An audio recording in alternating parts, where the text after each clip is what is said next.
Hey, do you all remember this? We're gonna drill, baby, drill. We're gonna get those prices way down. And how about this? And getting gasoline below $2 a gallon, bring down the price of everything. And this? And the price of gasoline is skyrocketing, and just like the old days under Biden, and came down a little bit, but it's going up, and it's going up big. It's nearing $4 a gallon. Well, it seems like the American public ran with that sad excuse for a snake oil salesman, and now is getting exactly what they paid for.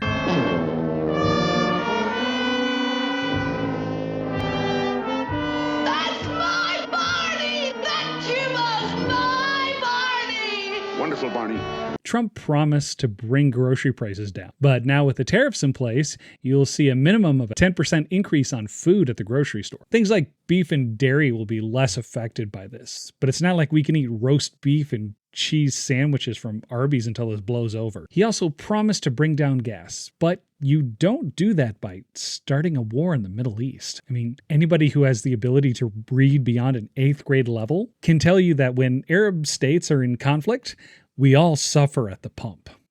Just look, Iranian revolution, gas prices goes up. Desert Storm, gas goes up. The U.S. launches a cruise missile, gas goes up. 9/11, gas goes up. Military action in Iraq, gas goes up. It's almost like there's a similar pattern of events that happen when you mess with the Gulf state whose primary commodity is oil. The American economy faces an unwelcome prospect of reigniting inflammation after the United States launched strikes on 3 nuclear facilities in Iran. High oil and gas prices are near certainty, experts say. The big question now, how long will the fossil fuels price spike last?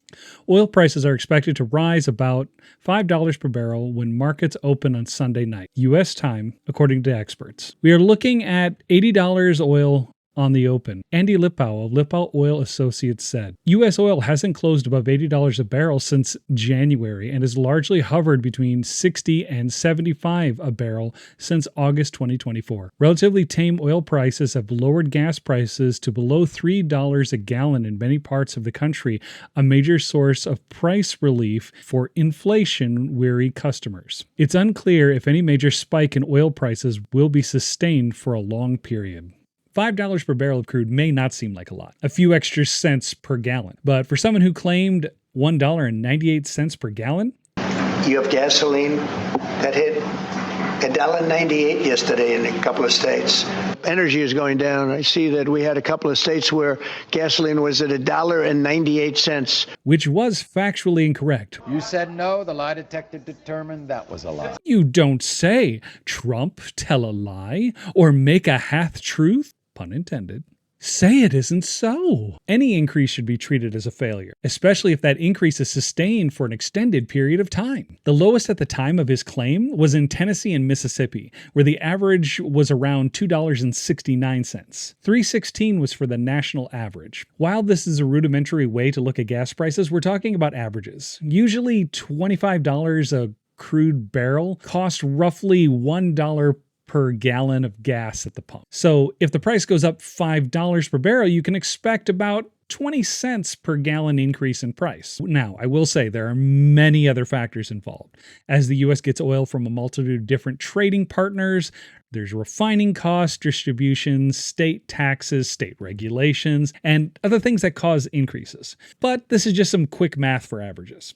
If gas is at $75 a barrel, that roughly translates to $3 a gallon, or that $3.16 national average. A 20-cent increase means that average goes up to $3.36. Oil prices have risen above 10% since Israel's surprise attack on June 13th, and then fell on Friday after U.S. President Donald Trump announced a 2-week deadline on whether to strike Iran. One shouldn't necessarily assume that just because the price of oil goes up, it's going to stay there. It doesn't. Chief economist for the accounting firm RSM, Joe Bruselas, said. The direction oil prices take is likely to depend on whether Iran's parliament decides to block the Strait of Hormuz, a key trade route that accounts for about 20% of the world's crude oil. On Sunday, U.S. time, Iran's foreign minister Abbas Araghich said his country has a variety of options when deciding how to respond to the U.S. attacks,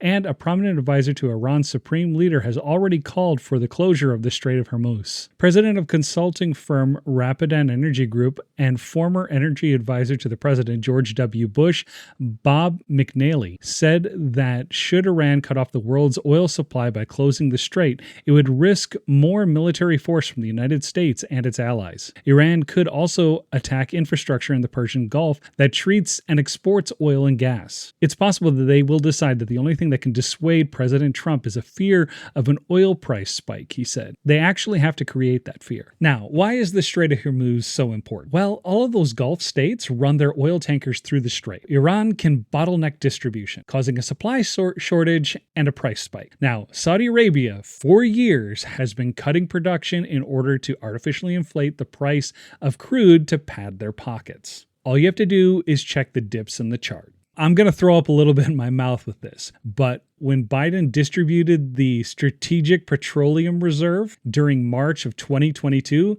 the intentional drop in production blew up in Saudi Arabia's face because they were losing money trying to limit the supply. Why this is important is that the Strait of Hormuz is where places like Kuwait, Qatar, the UAE, Saudi Arabia, and Iraq use it to export. If Iran blocks the strait, that means supply decreases, but that also means that prices at the pump goes up. But we're fine, right? With the Strategic Petroleum Reserve, right?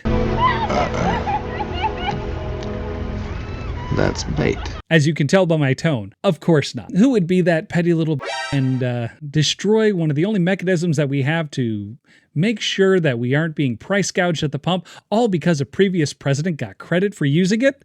That's right, the diaper dictator himself. I guess it's better to just destroy it than keep it, right? It could have saved us a lot of hassle, right? Guess we're just gonna have to try harder next time. Now, Iran can use the strait as a negotiation tactic. They don't have to hit US targets, just surrounding targets that aren't politically aligned with them, which will weaken oil trade. Not only that, this comes as a major point of contention internationally because countries like China and Japan both get large sums of crude oil from Iran directly, and the Gulf in general. Escalation by the United States in the strait could lead to a greater international backlash due to the supply chains being halted. Appearing on Fox News, Secretary of State Marco Rubio called on China to prevent Iran from closing the Strait of Hormuz, adding that closing it would do more damage to other economies than the U.S. economy.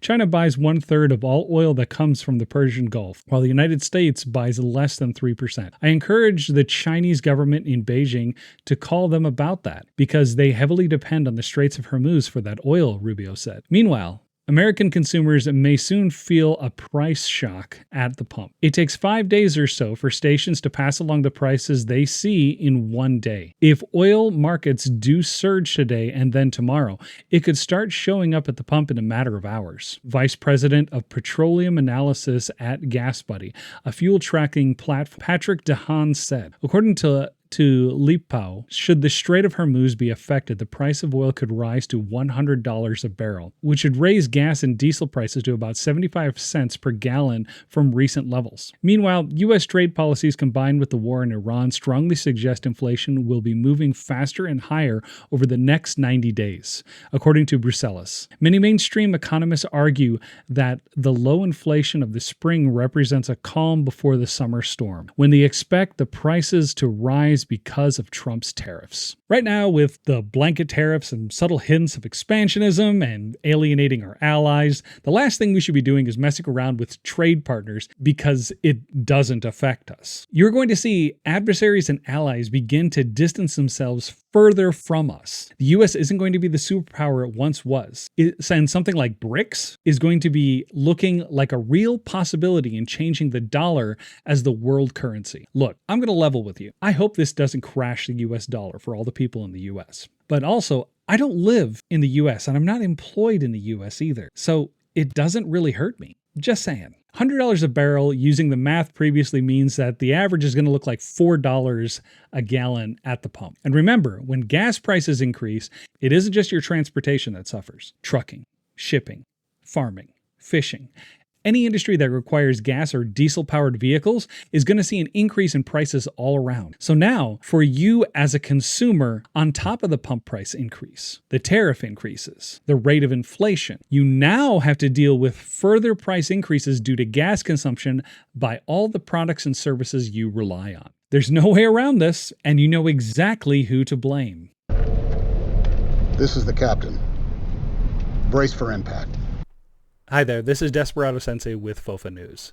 We just like to remind you to like and subscribe for our content, and also follow us on Substack. Every now and then we write pieces that don't necessarily turn out to be videos, so check us out when you get a chance. Thank you. Bye.